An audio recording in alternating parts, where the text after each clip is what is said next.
Hey guys, this is Gracie with Burlap and Blossom Patterns, and I'm here today to show you a really easy tutorial for a super simple fall pumpkin quilt block. Today we're going to be making the 12-inch, but like my other patterns that are in my shop and on my blog, the pattern includes measurements and instructions to make 6-inch, 12-inch, 18-inch, and 24-inch finished blocks. So the amount of options you have for different sizes is huge, and think about all the different projects you can make. So today we're going to be making the 12-inch pumpkin pattern, and this is definitely a beginner friendly block, or if you're like me and you just like pumpkins in general, then this is definitely going to be up your alley. So in the description box below, I'm going to specifically list the dimensions for each piece for the 12-inch finished block, because that's what I'm sewing along with you today. But if you want the other dimensions, head over to my blog where you will find the PDF pattern as well as a step-by-step photo tutorial. So let's go ahead and discuss what you'll need. You're gonna need your background fabric. And by the way, all of these fabrics except for these solids here, these three are from Hidden Cottage, the Hidden Cottage collection by Minky Kim for Riley Blake Designs. It's super pretty and perfect for fall. You're also gonna need, of course, your rotary cutter, acrylic rulers to cut out your pieces, and then you're gonna need a way to mark your corner square triangles. For that, you can use, of course, any sewing type pencil. You can use a regular pencil, which is honestly usually what I go to. You can use a Hera marker, or you can actually take your pieces over to your iron and press down the diagonal and mark your square that way. So those are just a few ways you can mark your corner square triangles. And you will see what I mean. If you're not familiar with corner square triangles, you'll see what I mean here in just a second. So the first thing that we are going to do is we are going to make our leaf. And to do that, we're going to mark a diagonal line on the wrong side of our number 5 pieces. And again, to see the dimensions, simply go to the description box below for the 12-inch block. All the rest are on my blog. To make the leaf, we're going to mark a diagonal line on the wrong side of our number 5 pieces. So let me make a little bit of room here and kind of show you how I do this. And again, for me, usually I honestly just use a regular pencil. I mean, if you're more comfortable using some kind of regular mainstream sewing pencil or the Hera marker, definitely feel free to do that. But I often just resort to the regular pencil, honestly. Okay, so we are going to add our number 5 pieces onto our number 11 piece, which is one of our green leaf pieces here. And what you're going to do after you mark them is you're going to layer your corner square triangles like so. Well, they're not corner square triangles yet. They're squares right now, but they're going to become corner square triangles when we take this over to our machine, and you're going to stitch along those lines. So again, mark straight diagonally down the wrong side of your number 5 pieces, layer 1 on the top right corner of the 11 piece, and layer 1 on the bottom left corner of the 11 piece. So it should look like this. You're going to take this over to your machine and you're going to sew a straight line down each of your marked lines, and we'll be right back.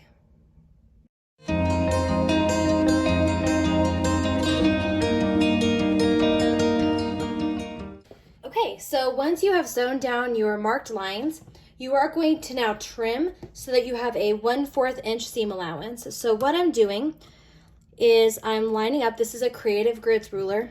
I'm lining this line up right here with exactly where I sewed, and I'm going to cut along this edge to give me a perfect 1/4 inch seam allowance, like you can see right there. Oh, and by the way, this is, it's covered in thread, but this is a glove that I use to protect my hands when I'm cutting. It's supposed to be cut resistant. Highly recommend you get a cut resistant glove. So now that we have trimmed our 1/4 inch seam allowances, we're just going to go ahead and press that. And I always press my seams open. If you are a new quilter, you are going to notice that there are multiple ways that you can press your seams, and everybody has an opinion. Personally, I don't really think there's a right or wrong way, as long as your block ends up laying flat. But I was taught to press my seams open always, and especially when I'm working with smaller pieces, I have found that to be very good advice. So I have now pressed my seams. Again, this is what I mean when I press my seams open. I just press them so they're laying flat like that. So there is our 11 piece. The next thing we're going to do is take our remaining leaf piece here.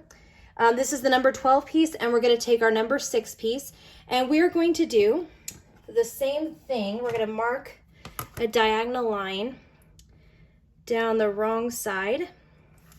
And it's kind of hard to see with this fabric because it is, fairly plain on both sides, but you're gonna wanna mark your line down the wrong side. Again, if you're a new quilter, you would wanna know this. Mark your diagonal line on the wrong side of your piece so that when you flip it over, when you press it, your right side is now showing. Hope that makes sense.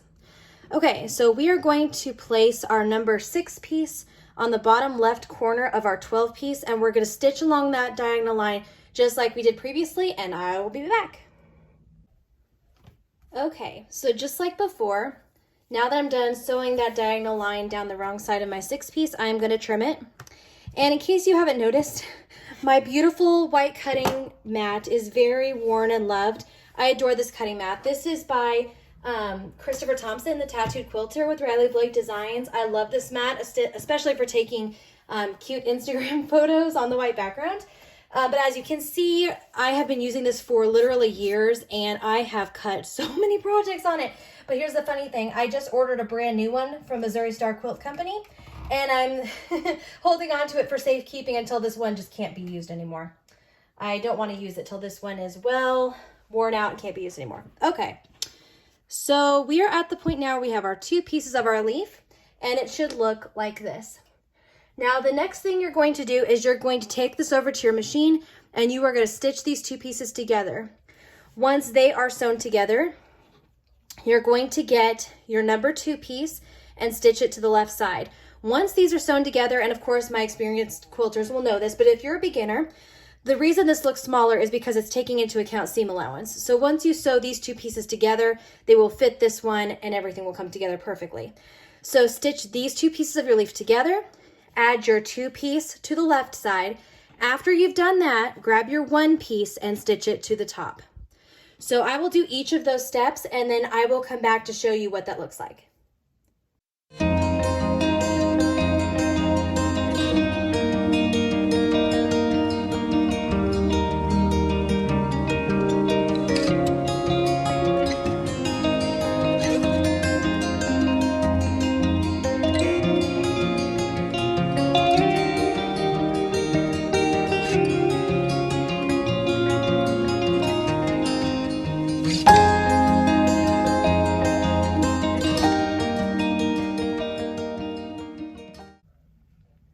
Okay, so here is what my finished leaf unit looks like. What I was doing off camera in between the shots where I was stitching is just pressing. And I have my little mini iron right here just to kind of semi-show you. I'm obviously not going to iron on my cutting mat. You never want to do that. I have an ironing mat right over here, but I was simply just pressing my seams open like such.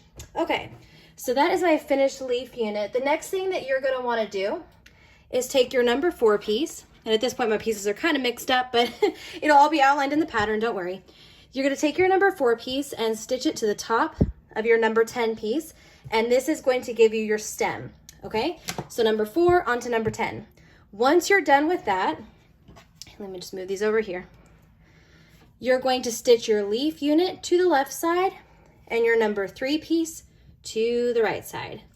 And that will give you your stem, do I have it written as, yes, your stem unit for the top of your block. So I'm gonna head to my machine, do that, and I'll be right back.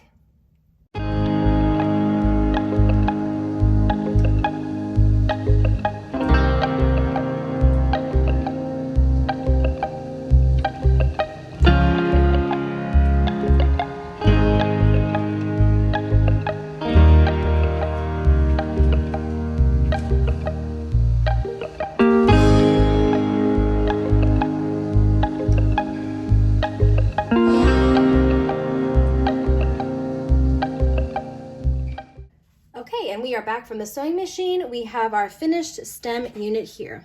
And now it's time to set that aside. Now we're getting into a really fun and easy part, making the actual pumpkin itself.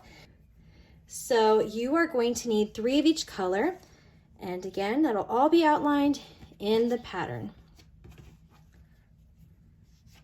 Okay, what you're gonna do is you are going to take your 13 and your number 13 and number 14 pieces, as outlined in the dimensions in the pattern, and you are simply going to stitch them all together. So you could do this a number of ways. You can literally sew this together, then add this, then add this, and add this.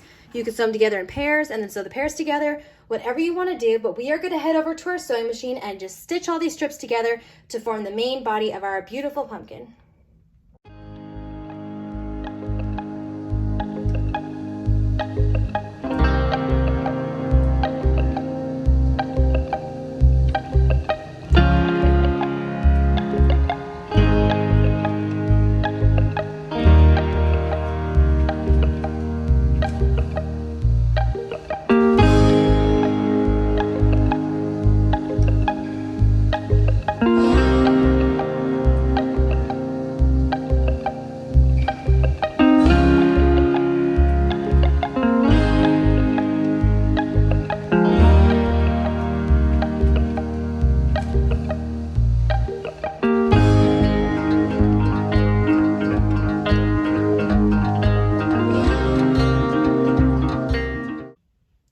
Okay, so we now have the body of our pumpkin done. Now what we're getting ready to do next is add a corner square triangle to each corner of our pumpkin. And this is what's going to give our pumpkin its round-like appearance. So just like before, mark a diagonal line down each, draw a diagonal line down each of your number 7 pieces. And again, depending on which size block you're making, we are making the 12-inch block today, but depending on which size block you decide to go with, the dimensions of your number 7 pieces and all these pieces will of course be different. So that's why you want to reference the pattern for your specific block size. Now that you've marked each of your number 7 pieces, all you're going to do is stitch them onto each corner of the body of your pumpkin. And if you're familiar with corner square triangles, this is all news to you. You know exactly what's happening here. But if you're new to quilting, this is going to give your pumpkin the kind of round shape, and that magic will happen once we get this trimmed up. So I'm going to head to my machine, stitch these on real quick, and then I'll be back to trim.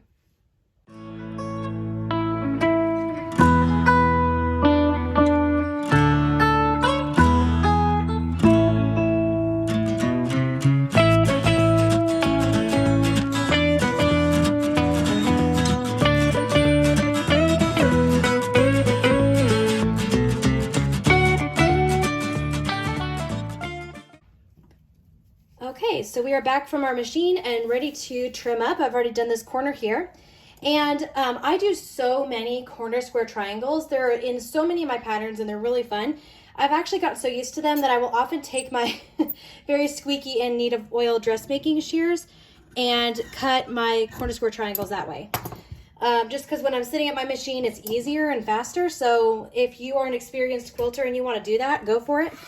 It may not always be exactly right, but close enough. In the meantime, I will just use the good old-fashioned way here to trim off the rest of my corners. Okay, so I'm gonna go ahead and get these seams pressed open. Once I do that, so I'm gonna press these so they open like this. Isn't that great? And it's gonna make your pumpkin look round. Once you're done pressing these seams open, you're gonna take your number 8 pieces and sew them to the left and right sides. Again, these will be pressed and you'll sew these to the left and right sides. Once that's done, you're going to sew your stem unit to the top of your pumpkin and your number 9 piece to the bottom of your pumpkin to finish your block. So I will do that now and be right back.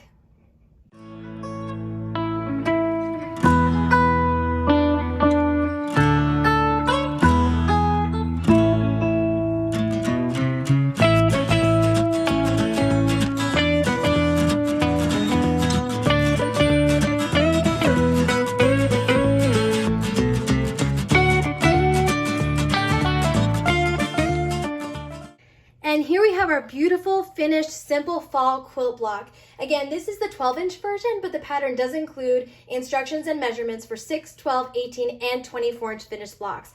If you enjoyed this tutorial, you will love all of the patterns I have available currently in my Etsy shop, including tons of brand new fall themed quilt block patterns that I've recently added.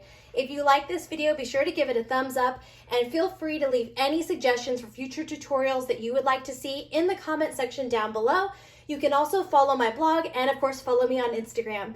Thank you all so much again for stopping by, and I will see you next time. Bye!